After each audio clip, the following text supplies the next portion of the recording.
we were looking at what really happened to Paul, as he was there in jail and he was there defending. We saw Paul was defending Felix right before Felix, and we also saw Paul was defending before Festus, and finally Paul also now defending before Agrippa, right? Agrippa second. Now Paul took the final rope, because Paul thought that these people are going to kill him now, and Paul said, I appeal to Caesar, right? There is a final in the final place. I appeal to Caesar. So that means these people are not able to do anything now, right? So that's what we looked at. Now let's look at one more time Acts chapter 26, verse 28. Acts chapter 26, verse 28. Let's look at that. 1 second, I wanted to. Yes. In 28, Agrippa is talking to Paul, right? We looked at that one. This is what, if you remember what we stopped yesterday, then Agrippa said to Paul, do you think that in such a short time you can persuade me to be a Christian, right? So we looked at what does that mean. The translation, it simply means, right, this is what we said, not like KJV's translation, that you are almost persuading me to be a Christian. That's not actually, it is simply Agrippa is asking to Paul, like an NIV translate, do you think that in such a short time you can persuade me to be a Christian? No, because he's afraid to be, to just take Paul's words. So chapter 27, we read the last journey to Rome, right? Let's look at chapter 27, verse 1. 27, verse 1. When it was decided that we would sail for Italy, Paul and some other prisoners were handed over to a centurion named Julius, who belonged to the imperial regiment. So understand, Paul is still under the custody, right? He is in still imprisonment. This is the last leg of his life, actually. He came to Jerusalem. Within a week, he was in prison. Then Sanhedrin, Felix, Festus, Agrippa, all various trials were going on, and Paul is there in prison for a good number of time. Finally, because he said, I appeal to Caesar, that means now Paul has to go. So the account of Paul's journey to Rome is the longest of Luke's 3V section. So there you see, it was decided that we would sail for Italy, right? Including Luke, right? Luke. Verse 2, we boarded a ship from Adramyttium, about to sail for ports along the coast of the province of Asia, and we put out to sea. Aristarchus, a Macedonian from Thessalonica, was with us. So what are we looking at here? While it is not stated explicitly, the port of embarkation was undoubtedly Caesarea, right? Caesarea. That is the port of embarkation. The boat that they boarded was a coastal vessel from the city of Adramyttium, a seaport of Mysia, one of the northwest coast of Asia Minor. Remember, we know this place of as Asia Minor, right? It's a part of Turkey. So embarking with the Paul were Luke and Aristarchus. So there is Luke, Aristarchus, Paul. So Luke and Aristarchus are allowed to travel with Paul. Longnecker, the commentator, suggests that Luke and Aristarchus may have been listed on the passenger list as Paul's doctor and a servant. Servant respectively. So why Luke and Aristarchus might have gone with Paul? Maybe they need a physician with them. So Luke is there and a servant. All right. Verse 6. Let's look at verse 6. When we had sailed across the open sea of the coast of Cilicia and Pamphylia, we landed at Myra in Lycia. All right. What is this? At Myra, Julius arranged with the owner of a larger Alexandrian great ship to take the soldiers and prisoners on board for a longer voyage to Italy. Their destination is where? Italy. The Rome, right? That's the destination, because Paul appealed to Caesar. Now he has to go, right? So they are going, but they landed in Myra. From there, another ship. Verse 9 and 10. Much time had been lost, we read, and sailing had already become dangerous because, all right.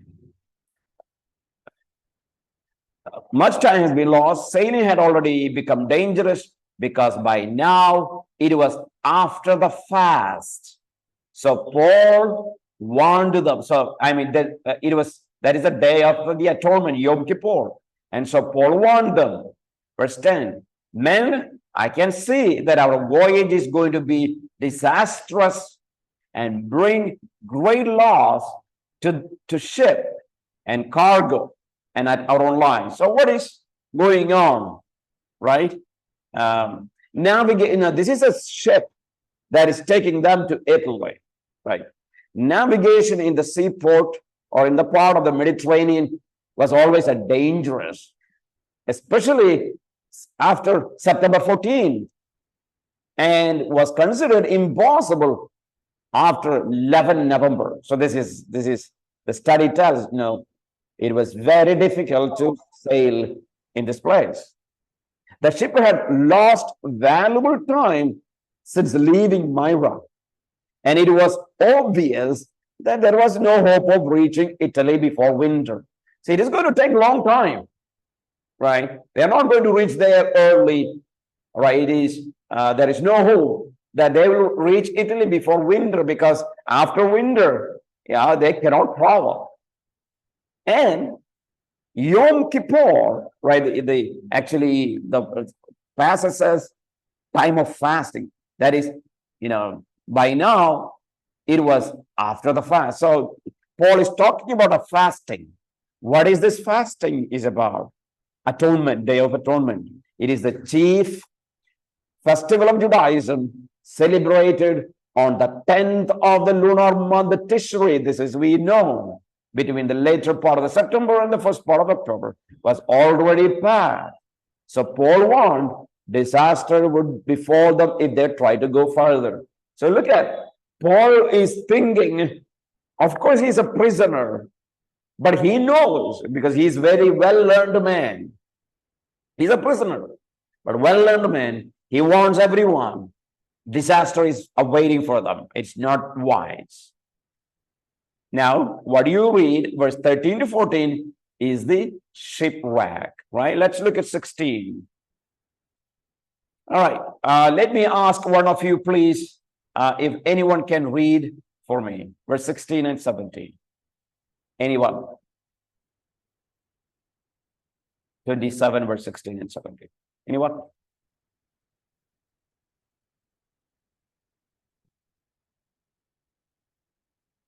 Can anyone read? As I passed to a small island called Oda, we were hardly able to make the lifeboat secure. When had hoisted it aboard, they passed ropes under itself to hold it together, fearing that they would run aground on the sands of Sirtis. They lowered Okay, and the ship be driven along. the anchor and let the ship be driven along. Yeah. So sand, you see, there is, there could be sandbars, like may not be deep. So what is happening here? Driven southwest, some 23 miles to the small island of Koda. Ship managed to gain the lee of the island. Sail is pulled in the dinghy, which is full of water, and reinforce the ship with the ropes to keep it from breaking up, and put out the sea anchor to keep the ship from running onto the sandbars of Sirtis, of the African coast of the West Syrian. So if you look at this is yeah. If you look at in the map here, you will see Syrian somewhere right here, right? So they are sailing, right? They are coming from here.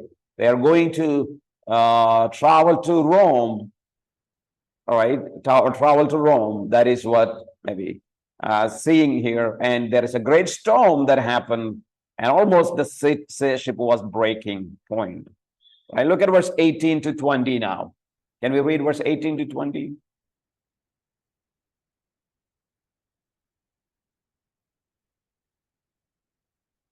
Right, I will read. Yes. We took such a violent battering. Yeah, maybe Joseph, your voice is a little bit breaking. All right, so I might sub-read. We took such a violent battering from the storm that next day, and they began to throw the cargo overboard. On the third day, they threw the ship's tackle overboard with their own hands. Verse 20, when neither sun nor stars appeared for many days, and storm continued raging, we gave up finally all hope of being saved. Right? So terrible. Paul already warned. They did not listen. For 14 days and nights, ship was in the grip of the northeaster. The crew tried to lighten the ship by throwing overboard all the deck cargo, like lighten the ship, like reducing the load. Then by disposing of the ship tackle. Apparently this was done to make the ship ride higher and miss reefs and sandbars. There are a lot of reefs, the pieces of rocks and sandbars. So they want to lighten the ship so that the ship will go up to on the top of the water, maybe sail, not touching the sandbars or the reefs. There were no modern bilge pumps to keep the ship from being swamped. The darkness of the storm, they could not take their bearings from the suns or stars because completely dark. It says no sunlight, not even stars. That means it was cloud, rain and storm and wind. And that's what we read. They were almost, what happened? Thought that they're going to die. All the hope of being saved was lost. Ashore at Malta. So chapter 28, when you look at, finally, Paul is reading. Let's look at verse 3 to 4. Chapter 28, verse 3 to 4. Paul gathered a pile of brushwood as he put it on the fire. A viper driven out by the heat fastened itself on his hand. Verse 4. When the islanders saw the snake hanging from his hand. They said to each other, "This man must be a murderer, for though he escaped from the sea, justice has not allowed him to leave." All right. This is an important scene that we often talk about, right? 1 second here. Let me change a font here so that, yeah. What is happening here?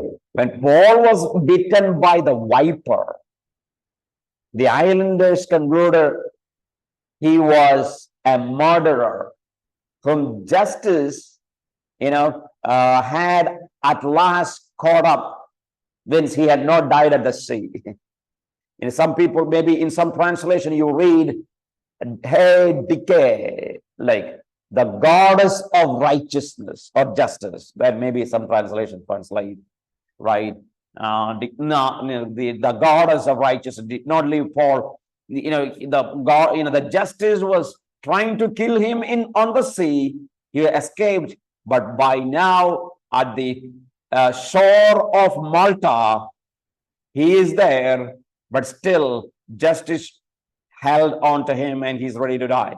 And so what we say, the reference to justice probably refers to Greek goddess Decay, or her Phoenician counterpart, who was apparently venerated by Maltese. So most probably this is a Greek goddess Decay. That's the name of the goddess here.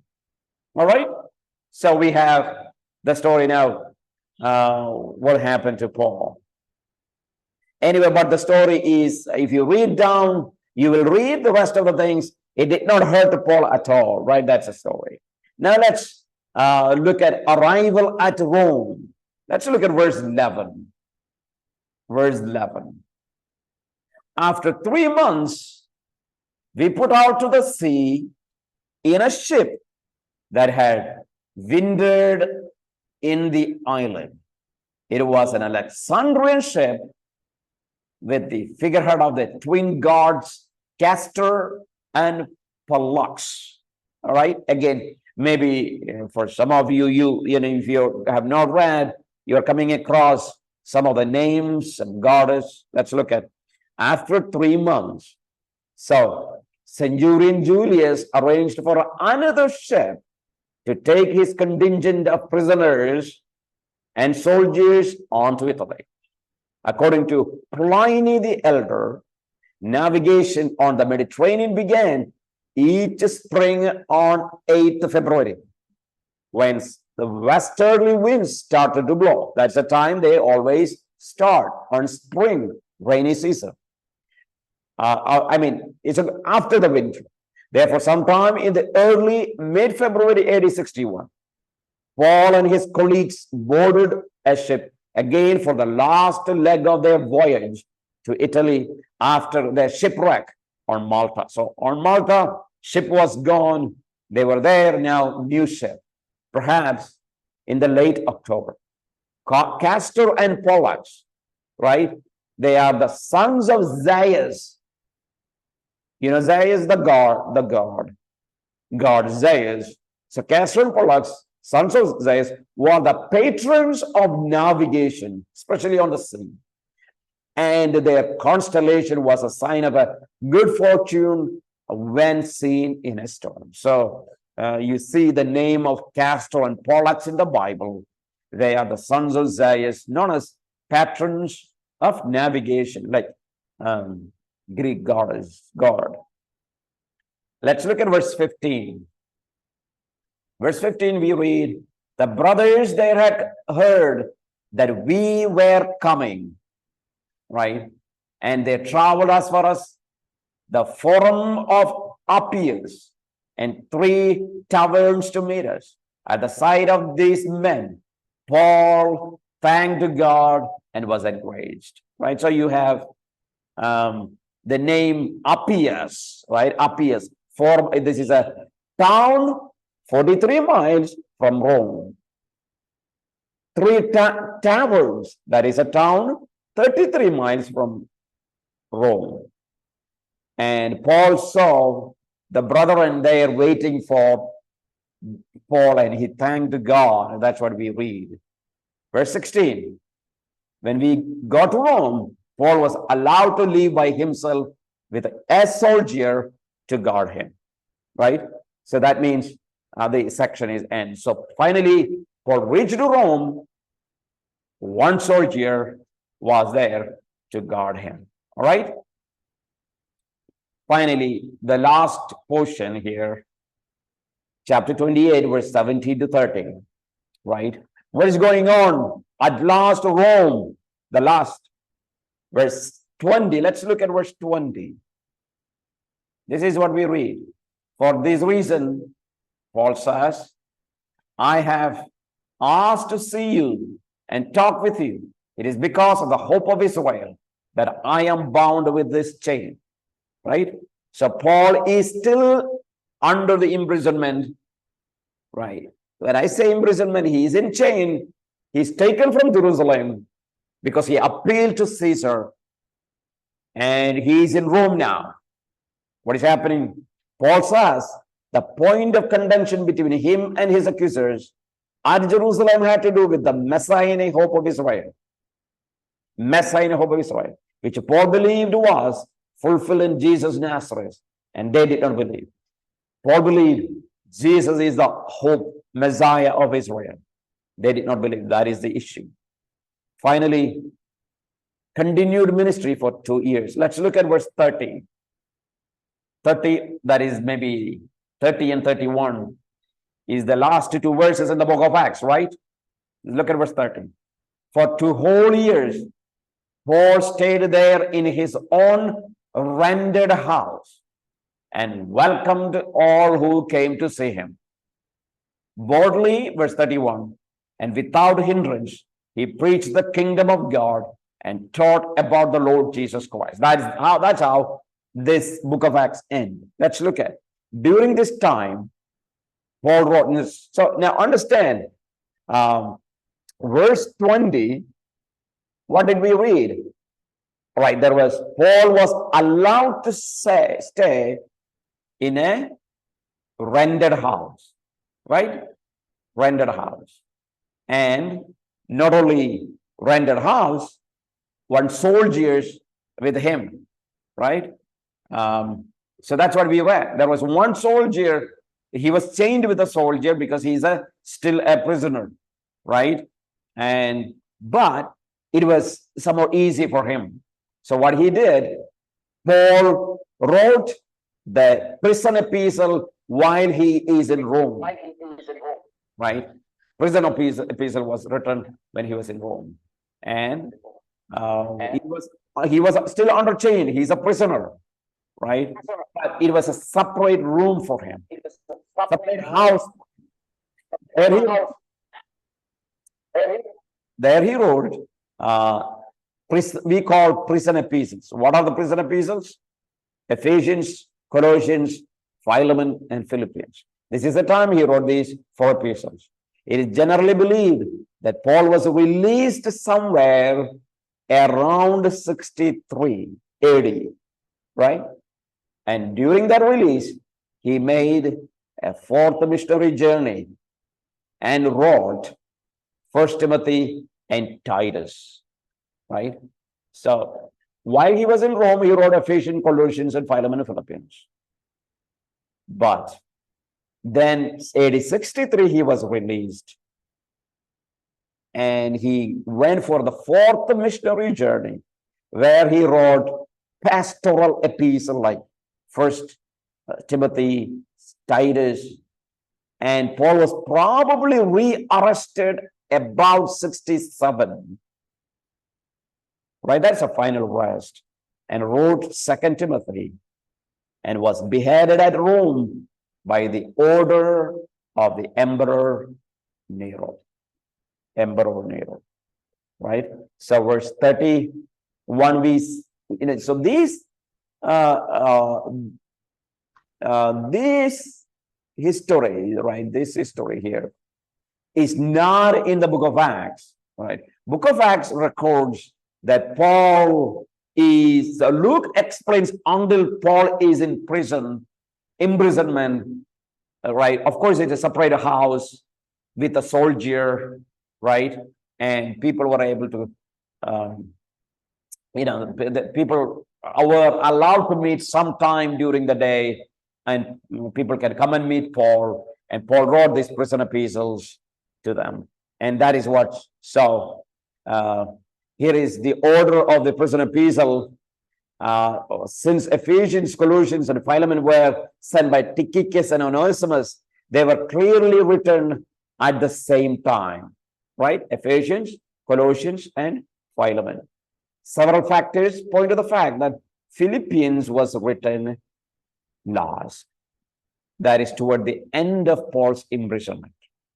Luke and Aristarchus, both of whom accompanied Paul to Rome in Acts 27:2, we already read, send greetings to Colossians, believers at Colossae, we read, and Philemon. But they are not mentioned in Philippians. So that means, which means that some time had passed since the writing of these epistles. These men had left Paul for some reason, possibly sent a mission by the apostle. So most probably Luke and Aristarchus, who were traveling with Paul in these difficult days, journeys to Rome, were there with Paul when he was writing Ephesians, Colossians, Philemon, but he was not there when he was writing Philippians, right? That means maybe they might have gone back for some kind of missionary journey. We don't have any evidence of that. Philippians must have been written the later part of Paul's imprisonment, since the data of the epistle requires several trips between Rome and Philippi, because Paul says, you took care of me when I was in prison. He's writing to Philippians, which have required many months. Paul's case is apparently about to be resolved, which suggests that a later part of a 2-year imprisonment. So Paul is about to get out of the prison after 2 years of imprisonment in Rome. So Philippians was written at the end part. That's what we should understand here. All right. So the outlines for Colossians, all these letters are given here for your reference. You can, when you have time, please go through, look into that. We'll have just outline. I'm not dealing with, because it's the New Testament. It is much more easier for us to learn and understand. Therefore, I don't think that we need to spend much time. So I'm not going to spend time here. This is about a epistle, right? So this is what mainly about Acts and how the order. As we study the book of Acts, we also learn how Paul wrote his epistle, right? So I have included all the epistles. Unlike many people, I don't think the book of Hebrews was written by Paul. I don't think. I think it is written by somebody else. And therefore, the book of Hebrews is not included here. That we will learn in a different topic.